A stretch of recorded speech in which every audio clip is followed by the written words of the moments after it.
2 février 1943. Le maréchal Friedrich Paulus sortit de son quartier général installé dans le sous-sol, sous les ruines d'un grand magasin détruit, et devint le premier maréchal allemand de l'histoire à se rendre. Son 6e armée était entrée à Stalingrad avec 300 000 hommes 5 mois plus tôt, espérant capturer la ville de Staline en quelques jours. À la place, 91 000 survivants faméliques marchèrent vers la captivité soviétique. Des avions avaient largué 1000 tonnes de bombes sur Stalingrad en une seule journée. Cette ville industrielle s'étendait sur près de 50 kilomètres le long de la rive ouest de la Volga, abritant 400 000 habitants et des usines cruciales produisant des chars et des munitions. Hitler voulait la détruire non seulement pour sa valeur stratégique, mais aussi parce qu'elle portait le nom de Staline. Ce qui suivit fut 5 mois de combats si intenses que les soldats mesuraient leur espérance de vie en heures plutôt qu'en jours. En novembre, les Allemands contrôlaient 90% de la ville, mais ne purent chasser les troupes soviétiques d'une mince bande le long du fleuve. L'Armée rouge lança alors l'opération Uranus, encerclant toute la 6e armée dans les ruines glacées. Mais comment la puissante Wehrmacht s'était-elle retrouvée piégée dans cet enfer gelé? Hitler avait désespérément besoin de pétrole. À l'été 1942, les chars et les avions allemands manquaient de carburant et la machine de guerre risquait de s'arrêter. La solution se trouvait dans les champs pétrolifères du Caucase, le or noir, qui pouvait maintenir la Wehrmacht en marche jusqu'à la victoire finale. Mais avant cela, les Allemands devaient sécuriser leurs flancs, ce qui signifiait prendre une ville sur la Volga qui contrôlait les routes d'approvisionnement vital venues du sud, Stalingrad. Plus qu'un simple centre urbain, elle produisait chars et munitions dans d'immenses usines le long du fleuve. Elle contrôlait le trafic sur la Volga, artère par laquelle circulaient céréales, pétrole et renforts du Caucase vers le nord, et portait le nom de Staline, en faisant un trophée de propagande que Hitler convoitait avec une obsession fanatique. Prendre la ville étranglerait la logistique soviétique et porterait un coup psychologique dévastateur au moral ennemi. Le général Friedrich Paulus mena l'assaut. Son 6e armée représentait l'élite de la Wehrmacht, des vétérans ayant ravagé la Pologne en quelques semaines, conquis la France en 6 semaines et avancé profondément en Russie l'année précédente. Plus de 300 000 hommes, appuyés par des alliés roumains, des centaines de chars et une supériorité aérienne initiale semblaient inarrêtables. En août 1942, ils atteignirent les abords de Stalingrad, s'attendant à une nouvelle victoire rapide. La Luftwaffe attaqua la première avec une force apocalyptique. Le 23 août, 1000 avions allemands bombardèrent massivement la ville, lançant des bombes incendiaires qui transformèrent les quartiers de bois en mer de flammes. Les réservoirs de pétrole explosèrent, projetant du carburant en feu dans les rues où les familles tentaient de fuir. Les incendies furent si violents que l'asphalte fondit, piégeant les civils dans une mort collante alors qu'ils couraient. En une seule journée, 25 000 à 40 000 civils périrent. Staline refusa d'évacuer la population restante. Il croyait que les soldats se battraient avec plus de détermination en défendant une ville vivante plutôt que des ruines vides, que les cris des enfants et la vue des maisons brûlantes renforceraient leur résolution. Les civils devinrent des boucliers humains, forcés de creuser des tranchées et de transporter des munitions sous les bombes allemandes.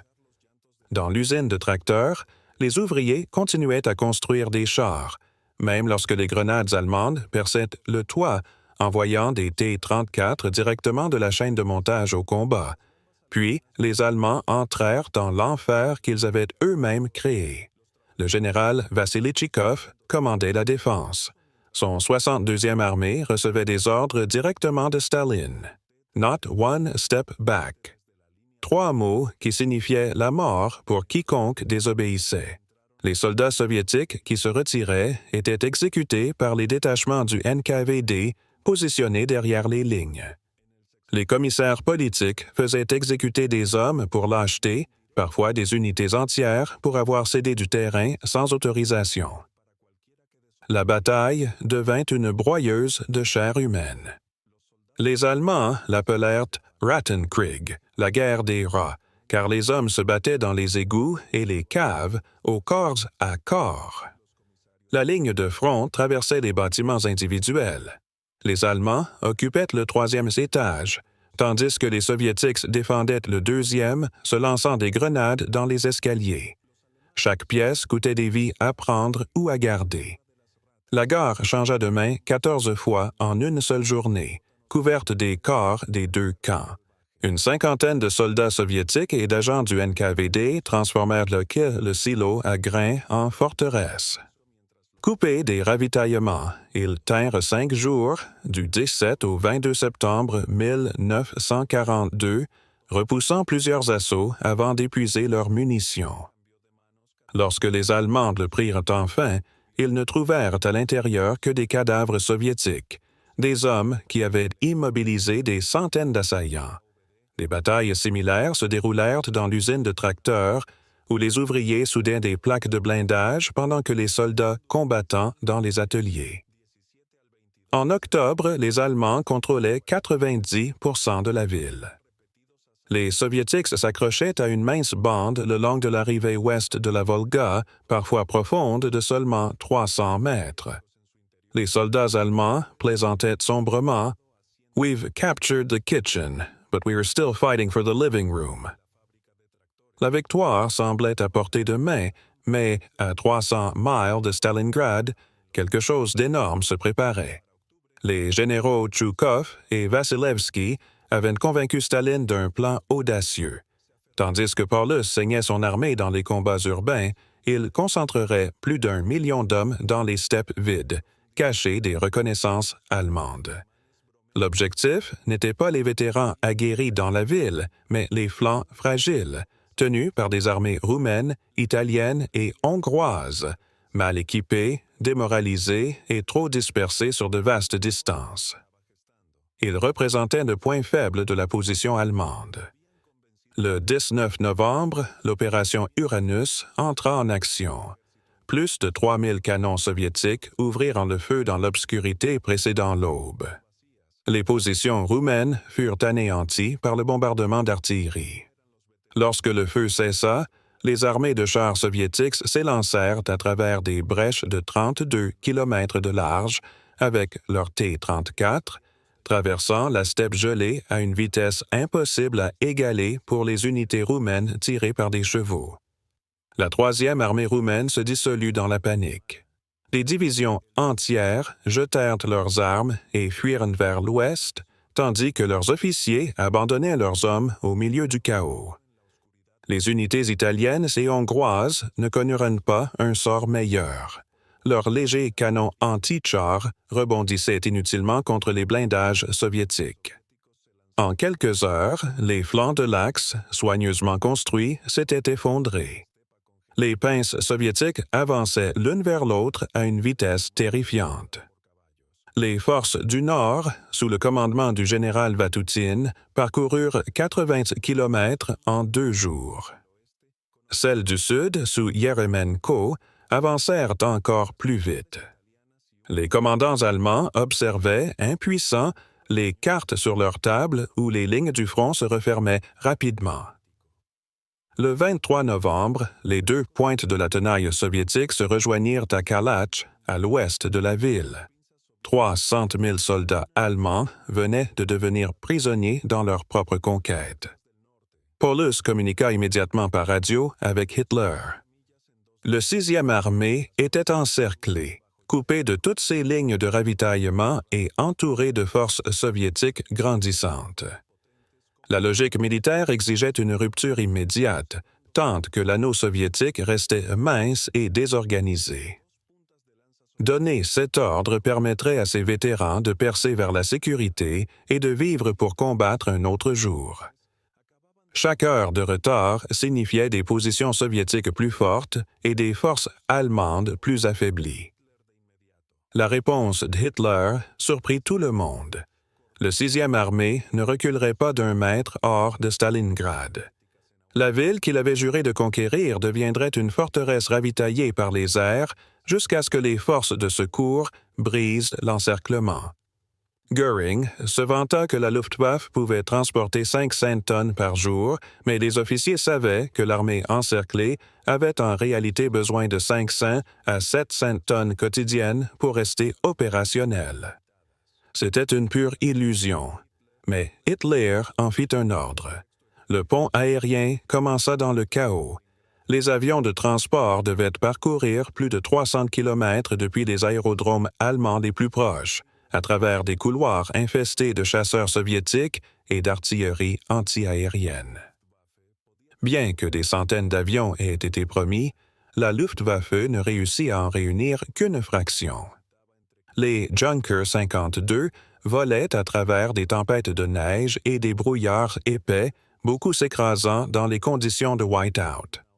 Ceux qui atteignaient les pistes improvisées de Stalingrad trouvaient des terrains criblés de cratères sous un feu d'artillerie constante. En 71 jours, la moyenne du pont aérien atteignit à peine 116 tonnes par jour. Le meilleur jour vit environ 260 tonnes, la plupart du temps bien moins. Le 6e armée avait besoin d'un minimum de 500 tonnes simplement pour survivre. Les munitions commencèrent d'abord à manquer, puis les fournitures médicales et enfin la nourriture. Les équipages de transport devaient prendre des décisions déchirantes sur ce qu'ils allaient charger, sachant que laisser la morphine signifiait que les blessés crieraient pendant les opérations sans anesthésie. Décembre apporta l'hiver russe dans toute sa fureur. Les températures chutèrent à moins 30 degrés Celsius, parfois plus bas, alors que les hommes tentaient de dormir dans des trous creusés dans la terre gelée. Les soldats allemands portaient encore leurs uniformes d'été, leur haut commandement ayant cru que la guerre serait terminée avant l'hiver. Les gelures causèrent plus de pertes que les balles soviétiques. Les hommes perdaient des doigts, des pieds et des oreilles sous le froid implacable. Ils arrachaient des vêtements aux cadavres gelés, russes ou allemands. La nourriture devint une obsession. Les rations officielles passèrent de 200 grammes de pain par jour à 100, parfois même 50, moins qu'une seule tranche. Les soldats faisaient bouillir des ceintures et des bottes de cuir, mâchant le cuir ramolli pour en extraire la moindre nutrition. Les 14 000 chevaux amenés pour le transport devinrent des rations d'urgence, abattues et distribuées entre les unités affamées. Quand la viande de cheval fut épuisée, les hommes chassaient les rats parmi les décombres, se battaient pour les chiens morts et fouillaient les cadavres à la recherche de miettes oubliées. Les maladies explosèrent dans les rangs affaiblis. Le typhus se propageait d'homme à homme dans des bunkers surpeuplés où les soldats se serraient pour garder la chaleur. La dysenterie rendait les hommes trop faibles pour atteindre les latrines, les laissant souiller l'endroit où ils gisaient. Les médecins opéraient sans anesthésie, amputant des membres gelés pendant que les patients mordaient des sangles de cuir pour ne pas crier. Les blessés gisaient dans des sous-sols transformés en maisons de la mort, où la gangrène et les infections tuaient ceux qui avaient survécu à leurs blessures initiales. Les ordres finaux d'Hitler allaient devenir une condamnation à mort pour toute l'armée. Le maréchal von Manstein lança l'opération Tempête d'hiver le 12 décembre. Ses divisions de Panzer avancèrent vers Stalingrad depuis le sud-ouest, avec pour objectif d'ouvrir un corridor d'évasion pour la 6e armée. Les chars Tiger écrasèrent les défenses soviétiques, l'artillerie ouvrait la voie, et la force de secours combattait désespérément pour atteindre ses camarades piégés.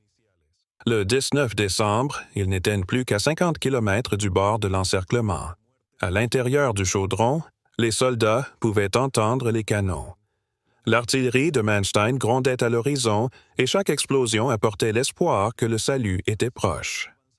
Les officiers de l'état-major préparaient des plans de percée et les unités rassemblaient leurs dernières réserves de carburant et de munitions.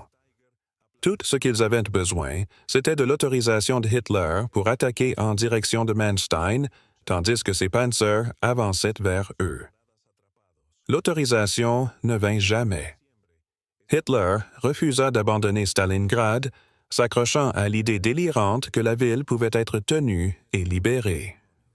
Paulus, formé dans la tradition militaire prussienne où l'obéissance était sacrée, n'agirait pas sans ordre. Il eut des occasions de sauver son armée en désobéissant, mais il choisit de suivre des ordres qu'il savait suicidaires. Les forces de Manstein, souffrant de lourdes pertes et manquant de carburant, durent se replier. La tentative finale de sauvetage échoua. Les forces soviétiques lancèrent l'opération Petit Saturne, écrasant les armées italiennes et hongroises sur le Don moyen. Cela ouvrit une brèche de 200 000 dans les lignes allemandes, forçant toutes les forces de l'Axe à battre en retraite vers l'ouest pour éviter leur propre encerclement. Le groupe d'armée A, profondément engagé dans le Caucase, entama une retraite désespérée pour éviter d'être isolé. Tout le front sud se désintégra rapidement. Paulus tint une dernière conférence avec ses généraux. Il commandait des divisions et des unités qui n'existaient plus que sur le papier. Les munitions se comptaient en cartouches individuelles, la nourriture en grammes. La question n'était plus de savoir si se rendre, mais quand et comment sauver ce qui restait de leurs hommes. Certains généraux débattaient d'une ultime tentative de percée. D'autres insistaient pour se battre jusqu'à la dernière balle, comme l'exigeait Hitler. Le 10 janvier, l'opération Anneau commença. 7000 canons soviétiques ouvrirent le feu simultanément, l'une des plus grandes concentrations d'artillerie de toute la guerre jusqu'alors. Le bombardement fut intense et continu. Les bunkers s'effondraient, des hommes étaient ensevelis vivants dans leurs abris. Lorsque le feu cessa, l'infanterie soviétique avança derrière les chars à travers la fumée et la neige. Les défenseurs allemands n'avaient plus de munitions pour contre-attaquer ni de réserve pour combler les brèches. Le périmètre se réduisait de jour en jour. Les aérodromes tombèrent les premiers, mettant fin même aux maigres filets de ravitaillement aérien. Puis, la ligne défensive extérieure s'effondra, les unités disparaissant simplement sous les assauts soviétiques. À la fin janvier, la 6e armée ne contrôlait plus que le centre de Stalingrad, quelques kilomètres carrés de ruines. Des hommes trop faibles pour tenir debout s'appuyaient contre les murs pour tirer leur dernière balle. Le 30 janvier, Hitler promut Paulus au rang de maréchal. Le message était clair comme un coup de feu. Aucun maréchal allemand ne s'était jamais rendu. L'honneur venait accompagné de l'attente du suicide. Hitler rappela à Paulus qu'il pouvait atteindre l'immortalité par la mort, que son nom vivrait à jamais s'il mourait en combattant. C'était un ordre déguisé en honneur. Paulus contempla le message de promotion. Autour de lui gisaient des hommes mourants qui avaient suivi ses ordres jusque dans cet enfer glacé, de jeunes soldats qui ne reverraient jamais l'Allemagne parce qu'il avait obéi à un fou. Il pouvait se tirer une balle, comme Hitler le désirait, ne faisant que satisfaire l'ego d'un dictateur, ou tenter de sauver ce qui restait de son armée en se rendant. Le 30 et 1 janvier, les troupes soviétiques s'approchèrent des grands entrepôts Uniwehrmacht. Dans la cave, elles trouvèrent Paulus et son état-major, des hommes épuisés qui avaient accepté leur sort. Lorsqu'on lui demanda de se rendre, Paulus répondit simplement qu'il n'avait plus d'armée à commander. Le premier maréchal allemand de l'histoire à se rendre fut fait prisonnier, tandis que le rêve de conquête d'Hitler prenait fin dans un sous-sol sordide. La poche nord résista encore 2 jours sous le commandement du général Strecker. Son dernier message radio à Berlin résonna comme un épitaphe pour la 6e armée. Stalingrad ne peut plus être tenu. Le 11e corps et ses divisions ont combattu jusqu'au dernier homme contre des forces ennemies écrasantes. Pour les soldats allemands qui s'étaient rendus, le véritable cauchemar ne faisait que commencer. Le décompte commença immédiatement. Les officiers soviétiques enregistraient les prisonniers tandis qu'ils émergeaient des caves et des bunkers, gravement affamés et à peine capables de marcher. Le décompte final stupéfia même les vétérans les plus endurcis de la guerre. Environ 91 000 soldats de l'Axe se rendirent, les survivants de plus de 250 000 hommes piégés en novembre. Le reste gisait gelé parmi les ruines ou enterré dans des fosses communes. Parmi les prisonniers se trouvaient 2500 officiers et 22 généraux. Ce fut l'une des plus grandes captures d'officiers supérieurs de toute l'histoire militaire moderne. Des structures de commandement entières capturées en une seule opération. Les Soviétiques remportèrent une victoire de propagande égale à leur triomphe militaire, les photos de généraux allemands capturés circulant à travers le monde en quelques jours. Paulus lui-même devint un symbole d'exposition, montré devant les caméras comme preuve de la défaite allemande. Ce n'étaient plus des soldats, mais des cadavres ambulants. Les officiers soviétiques ne pouvaient dissimuler leur stupeur devant l'état des prisonniers, des hommes si décharnés que leurs os ressortaient comme sur des planches anatomiques. Le typhus était déjà épidémique, se propageant des rangs allemands jusqu'aux gardes soviétiques. Les blessures s'infectaient sans soin. Les membres gelés noircissaient de gangrène. Beaucoup de prisonniers ne pouvaient se tenir debout qu'en s'appuyant sur des camarades plus forts. Le défilé de la victoire commença immédiatement. D'interminables colonnes de prisonniers marchèrent parmi les ruines de Stalingrad, sous le regard des soldats soviétiques et des civils survivants. Certains observaient en silence leurs anciens bourreaux, d'autres éclataient de colère. Des civils lançaient des pierres et crachaient. Pour ceux qui avaient enduré des mois de bombardement et de terreur, qui avaient perdu familles et foyers, c'était un moment de vengeance primitive. Les marches de la mort commencèrent alors véritablement.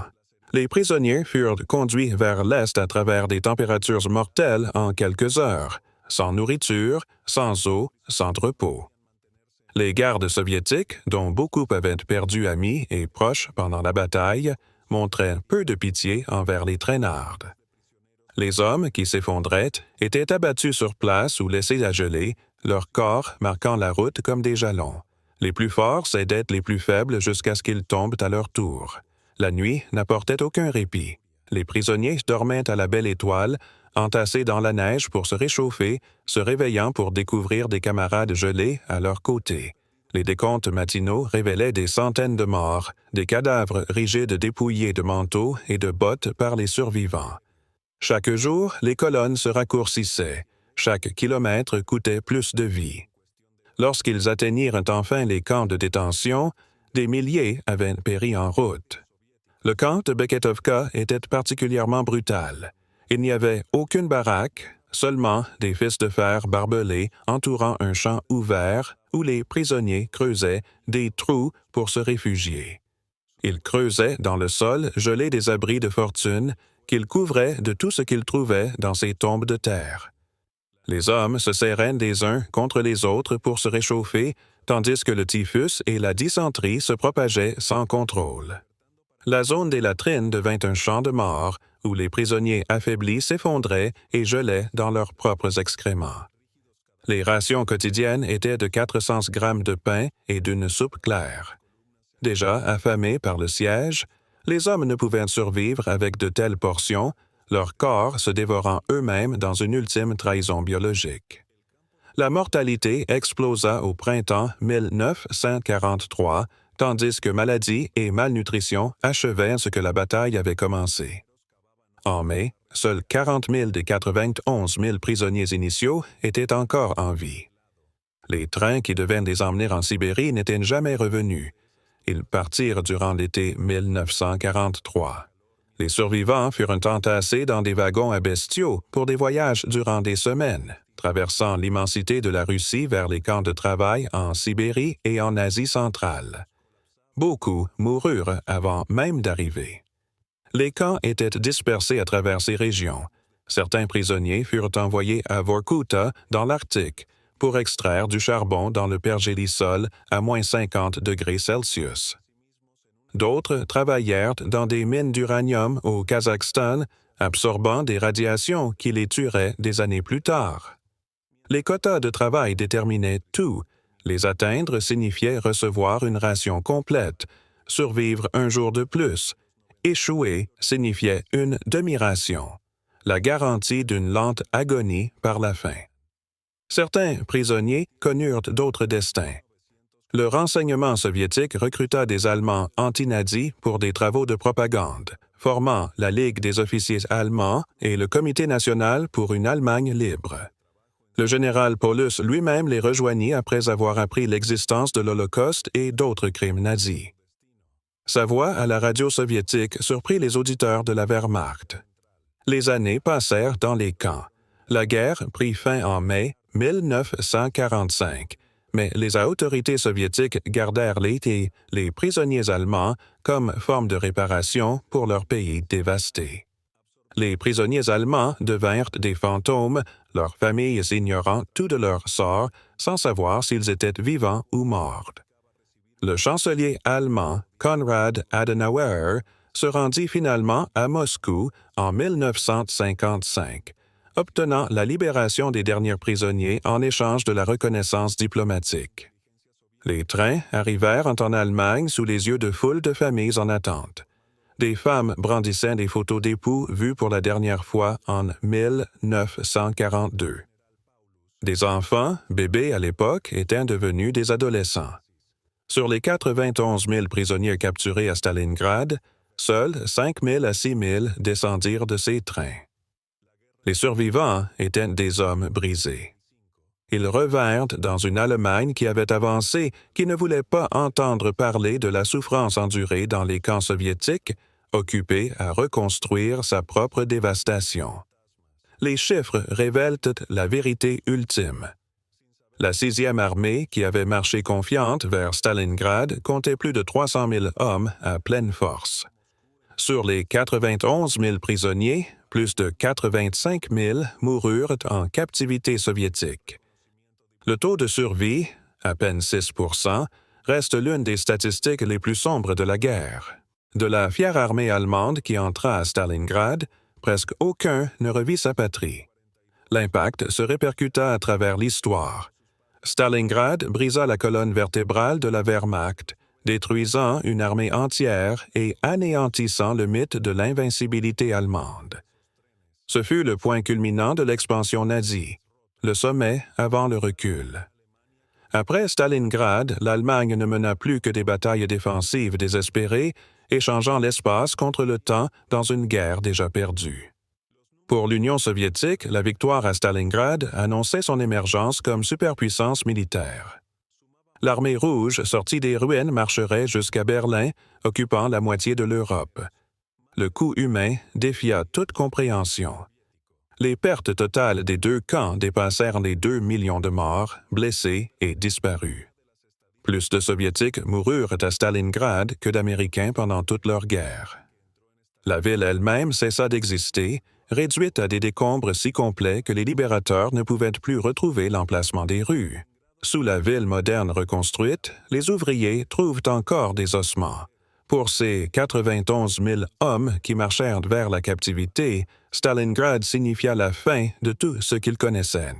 On leur avait promis une victoire rapide et la gloire par un chef qui les considérait comme des pions jetables.